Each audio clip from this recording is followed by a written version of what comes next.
My love of music is sort of inherent through my parents. I grew up around music. My dad was always playing in bands. My mum played the piano. I think I started my first band when I was about 12. I dropped out of college to, like, go on tour, and so for quite a few years, that was my life, just touring and making music. I ended up working in various different areas of the music industry, done all sorts of mad things. Ah, I heard a song thrush then. But it was like I was leading a double life. Birdwatching's always been there. As soon as I could, like, stand up and look out the window, I was looking at birds in the garden, to the point where I was so busy watching the birds after breakfast that my mum would literally write to the teacher and say, if Matthew's late, it's because he's watching the birds. And so when I got to school, they would give me bird books to read. Everything was bird-related. While my love for birds had always been in the background, lately I felt ready to go public. January 6th, 2024, I just set myself a little sort of target. Let's post something about birds every day for a year. And I couldn't put pictures of birds on my own account because there's, like, a picture of me and, like, I don't know, Ed Sheeran or someone, and then, like, a woodcock. It just didn't make sense. And within a few weeks, I'd created an Instagram account called Rockin' My Birder. All right, so why is everyone going crazy about seeing waxwings? I'll tell you. Firstly, it's pretty obvious, isn't it? Look at them. And so this is a Bohemian waxwing, and I filmed this when I saw them a week or so ago. They don't breed in the UK, but they are a winter visitor, travelling here from Scandinavia when the food supply runs low. And now, like, a year on, I'm still doing it. All right, so it's the weekend, and it don't get much more chill than Mr. Tappy over here. Regulars to my channel will know all about Tappy, but let me use this time to tell you a little bit about great spotted woodpeckers. If you want to attract them to your garden, definitely put some suet blocks and some peanuts out in the garden. They love that. Hang it from something they can land on and climb if possible. It might take them a little while, so patience is key, but once they find it, you're locked in.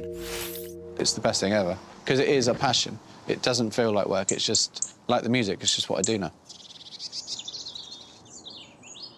3 robins chatting to each other. There's like one there, one over there, and one over there. You know when you hear, like, a really good song and you want to play it to your best mate? It's like that with birds. I want to sort of share how I feel about seeing the birds with other people. Red kite, just over the houses. Ah, soaring away. See, that robin's livid.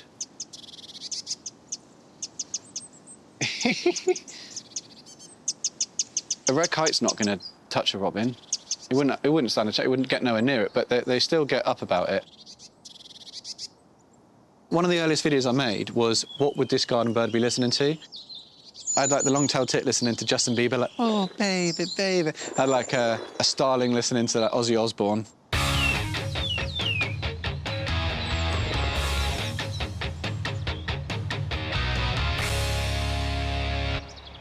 Birds like dunnocks and blackbirds won't really go to the feeders. They're not, like, adapted for that. They'd much rather ground feed, and so if you put little piles of leaves down, it'll attract bugs to live there. And basically, you just make little leaf piles, blackbirds will come in.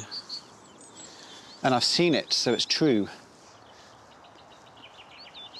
I think a lot of people assume that winter isn't as good for bird watching as maybe spring and summer, when it's a bit lighter, a bit warmer. But actually, right now, with all the leaves falling and the branches a lot barer, you can see the birds a lot easier. It's actually a brilliant time to start bird watching.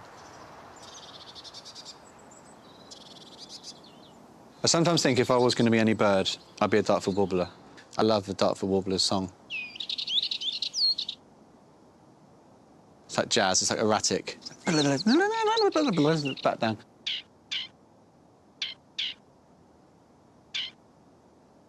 It's just another way of appreciating music. Being able to know a melody, sing a melody, write a melody, and then hearing melody of a bird, like a wren. A wren's like a beatboxer. Like it can make sound as it exhales, but it can also make sound as it inhales.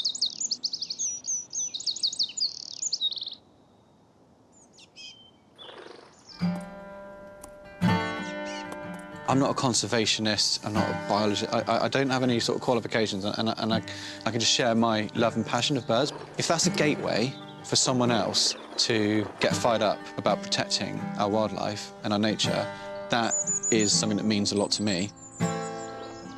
The younger generation is getting excited and passionate, which is really, really, really special.